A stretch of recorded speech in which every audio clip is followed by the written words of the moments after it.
Et donc, il y a cette espèce de gigantesque réforme qui est en train de se faire, de prise de conscience du public, couplée avec le fait que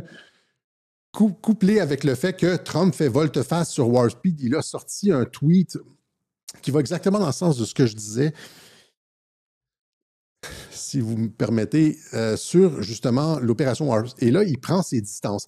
Et là, j'ai épluché opération Ramius et opération Warp Speed. Je n'ai pas retrouvé le segment où est-ce que je dis, il y a quelqu'un qui m'a posé la question, il dit, si Trump...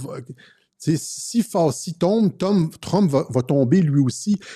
Comment Trump peut déclencher Warp Speed et ne pas être tenu criminellement responsable ou quelque chose comme ça? Et là, j'avais dit à cette personne-là, je pense que c'est dans un...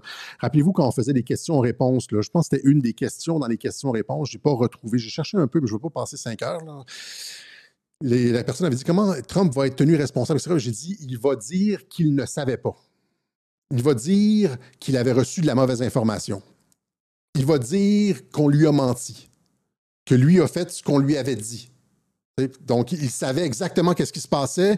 Il les a pris de court. Il a devancé leur plan. Au lieu de rester 5-10 ans en confinement, on est sorti rapidement. Ils n'avaient pas leur truc prêt. C'est toute la logique de l'opération Warp Speed.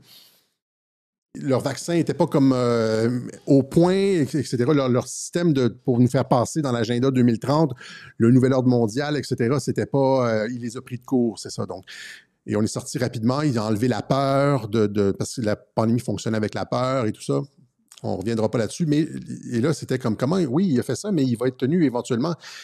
Et là, c'est ça, justement. Là, c'est arrivé. Tout ça arrive cette semaine. On va aller ça. Donc... Il dit « Il est crucial que les laboratoires pharmaceutiques justifient le succès de leurs différents médicaments contre la COVID, qu'ils justifient le succès de leurs médicaments contre la COVID.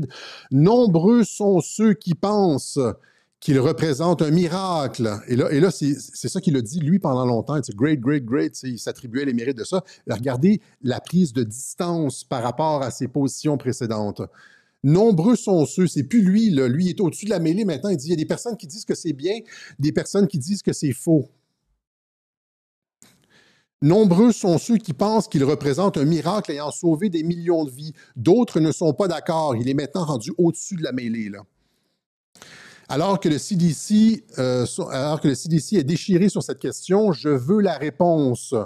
Et je la veux maintenant. On m'a montré des informations extraordinaires de Pfizer et d'autres, mais il ne semble jamais en rendre compte au public. Pourquoi pas? Et là, il dit, il me montre des chiffres et des résultats exceptionnels, mais ne semble pas les montrer à grand monde. C'est-à-dire, c'est encore une fois, c'est ce que j'avais expliqué, par exemple, avec Kennedy, je l'ai expliqué ça, je pense que c'est la semaine dernière, au niveau de la confiance. C'est toujours la question de la confiance. À qui tu peux faire confiance quand tu es le président? J'ai donné l'exemple du roi Philippe ou Charles d'Angleterre, je ne me rappelle plus c'est lequel, le film de King, là, où tout le monde lui dit il faut faire la guerre à la France, la France nous agresse, etc. Puis c'est de la fausse information. Même chose avec Kennedy, on lui disait qu'il fallait attaquer Cuba, puis là, il contournait la chaîne de commandement parce qu'il ne faisait pas confiance à la chaîne de commandement. Puis c'est la raison pour laquelle Trump faisait des opérations pour essayer de trouver les traîtres dans son administration. J'avais parlé de l'espèce de la chaîne de montage pour trouver les traîtres.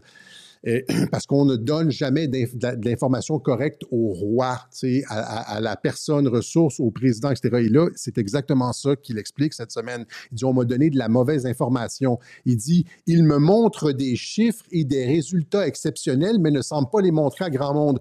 Je veux qu'il les montre maintenant au CDC et au public, etc., qu'ils mettent fin à ce désordre d'une manière... Et donc, les vaccins maintenant, COVID, ne sont plus un miracle.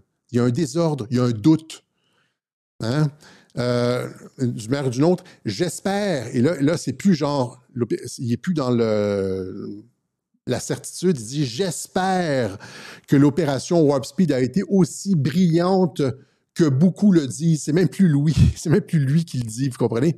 Donc, vous voyez l'espèce d'opération de prise de distance et maintenant, il exige que les données soient rendues publiques. Et donc, ça va dire qu'il va y avoir on va regarder ça on va scruter ça à la loupe au Congrès ou ailleurs, etc. Et donc, il veut que ce soit rendu public. OK? Et là, c'est exactement ça ici, c'est-à-dire que dans la logique de ce que j'explique. Peter Navarro, qui a été son conseiller pour la COVID à la Maison-Blanche, dit Trump s'est fait mentir, non seulement par Fauci, mais aussi par Pfizer. Ils n'ont pas divulgué les effets secondaires de ce vaccin. C'est ce que j'ai dit à plusieurs reprises, hein? C'est-à-dire que c'est ça que Trump va dire. C'est un vaccin qui a été bâclé. Ils lui ont pas. En tout cas, c'est ce qu'il va, au moins, c'est ce qu'il va dire. Ils n'ont pas divulgué les effets secondaires. C'est pour ça que Trump disait prenez le vaccin, parce qu'on lui disait que c'était le miracle, n'est-ce pas? Ils n'ont pas divulgué, alors que, fermons la parenthèse, Trump disait ça, on savait bien qu'il savait c'était quoi le fond de l'histoire, mais Trump disait ça d'une part, puis j'avais dit que c'était un truc à deux visages. D'un côté, lui, c'est vrai qu'il a littéralement sauvé le monde avec l'opération Warp Speed, parce qu'on s'en allait vers les camps de concentration pour les gens qui ne prenaient pas le vaccin. Rappelez-vous, c'était quoi? Ils commençaient à construire des camps pour les non-vaccinés, là, crise sanitaire. Tu testes positif, là, puis c'est comme genre, je suis pas vacciné, puis c'est les FEMA camps aux États-Unis, etc. Et donc, on s'en allait dans un système totalitaire. Ça fonctionnait à la peur, tout le monde participait. Il n'y avait aucune remise en question. Rappelez-vous, c'était quoi? Il nous a sorti de ça. Et donc, Trump s'est fait mentir non seulement par Fauci, mais aussi par Pfizer. Ils n'ont pas divulgué les effets secondaires de ce vaccin contre la COVID, n'ont pas été clairs avec lui, lui ont fait croire que c'était un vrai vaccin, alors que ce n'était pas le cas. C'est une technologie ARN, etc. Et Mike Flynn qui retweet ça en disant un grand moment de ça. Et là, ça, c'est au Peter Ben, je ne me rappelle plus quoi, podcast qui est vu par des millions de personnes. Voilà. Et donc, on est dans cette période où les choses changent très, très, très, très, très rapidement en santé. Les vaccins sont attaqués, même pas juste l'inutilité des vaccins qui sont obligatoires pour faire des profits à l'industrie pharmaceutique, mais les vaccins, point. Les vaccins, point. Et là, c'est Warp Speed, et là, c'est tiré sur le fil d'Ariane. Ça remonte. Et Robert Malone, justement, qu'on a cité, disait un peu plus tôt sur X que Fauci se cachait en Italie. Fauci n'est plus aux États-Unis. Anthony Fauci est en Italie. Il a sorti une liste de noms de personnes qui ont fui les États-Unis et qui se cachent dans différents pays. Parce qu'ils savent qu'est-ce qui s'en vient. OK?